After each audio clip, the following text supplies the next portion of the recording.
What's happening, everyone? This is Phil with PrecisionLED.com, and today we have a 2005 Cadillac CTS-V that will be installing LED interior lights, backup reverse lights, and a trunk LED strip for you to view step by step. As long as you're here, please help us out by subscribing to our YouTube channel. It definitely helps to keep us motivated, so while you do that, we'll get started. For the front overhead map and dome lights, we're going to be using the flat end of the serrated knife tool and working our way around the edge of that overhead console near the roof liner. It's going to take a couple of minutes, but you'll get all four sides detached and released from that roof liner. When you flip the overhead console around, you'll see that the only things holding it in place are the wiring harnesses. You'll also see the two bulbs that are being held in place with those bulb holders. Just turn them counterclockwise to release. Replace the halogen bulb with a new LED. To get them back in place, turn clockwise and reinsert the bulb. Once you've confirmed that both sides work, both driver's side and passenger side, slowly work your way around and reattach the overhead console back to the roof liner. You should feel 4 very distinct pops, letting you know that the console is securely in place. The rear dome light only has a single bulb to replace. We'll be using the flat side of the serrated knife tool and wedging our way between the clear lens and the overhead console plastic to remove it. You can see here there are 4 tabs that are holding that device in place. Make sure you follow those tabs when you're reinserting it back in. Go ahead and get the festoon type LED and insert it. You'll want to test the LED to make sure that it turns on before reinserting that clear lens cover back into place.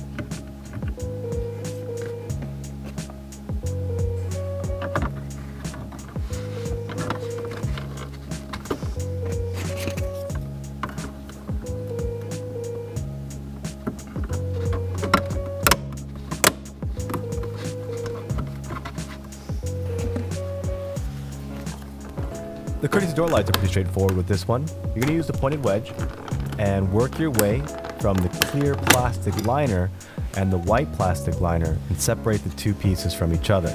Once you've removed that, you'll see a separate tab that will allow you to remove the entire holder from the door assembly. Now that you have a little bit more room, you can get the old halogen bulb out and the new LED bulb in and test to make sure that it works. Make sure that you point those LEDs facing down so they are going in the right direction, and then put that lens cover back in place and reassemble.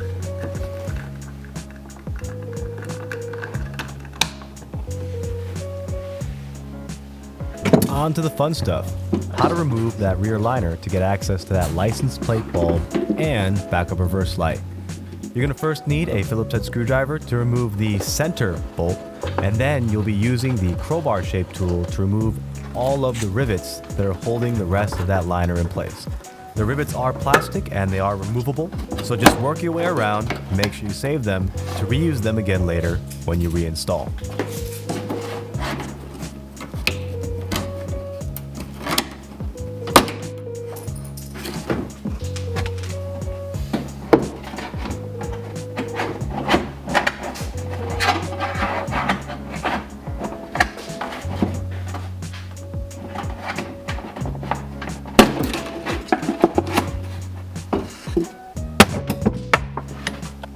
We're not done yet. Now that we've exposed the trunk liner itself, you can see that there are going to be 8 bolts that need to be removed for us to be able to access the light housings on the other side.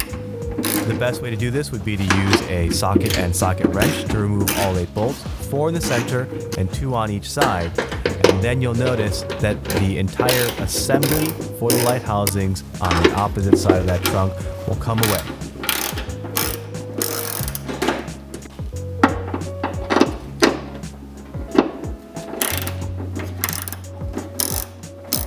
There's 8 of them total. I just showed enough. No, we do. Alright, so now you have the bolts off of that trunk liner, and don't freak out. What you're seeing here is the view from the top of the trunk with us pulling away and showing the locations of the backup reverse lights first, and then at the top the license plate light. The removal and installation of bulbs is very similar throughout. For the backup reverse lights, it's going to be a very large bulb holder. Just twist counterclockwise to remove. If you purchase the LED for the backup reverse, you can go ahead and put the new one in and then twist to lock to get it back in place. Those license plate lights are options in the LED interior package. Same process. Turn counterclockwise to remove the bulb holder, get the new LED bulb in there, and twist it back in to lock in place. Just a reminder, before you go ahead and screw everything back in place in the trunk, make sure you test the license plate lights as well as the backup reverse lights to make sure that they work and the polarity is correct.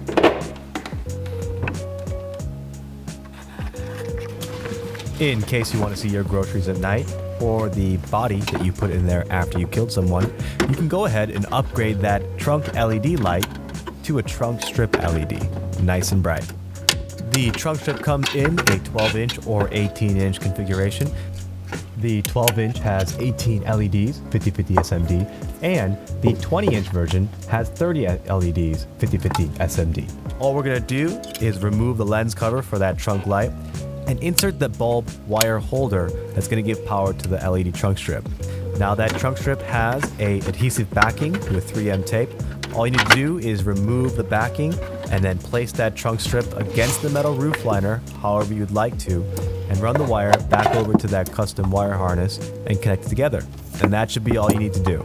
There are extra 3M foam pads in there for you to clean up your wiring when you're done to make it a nice and tidy installation.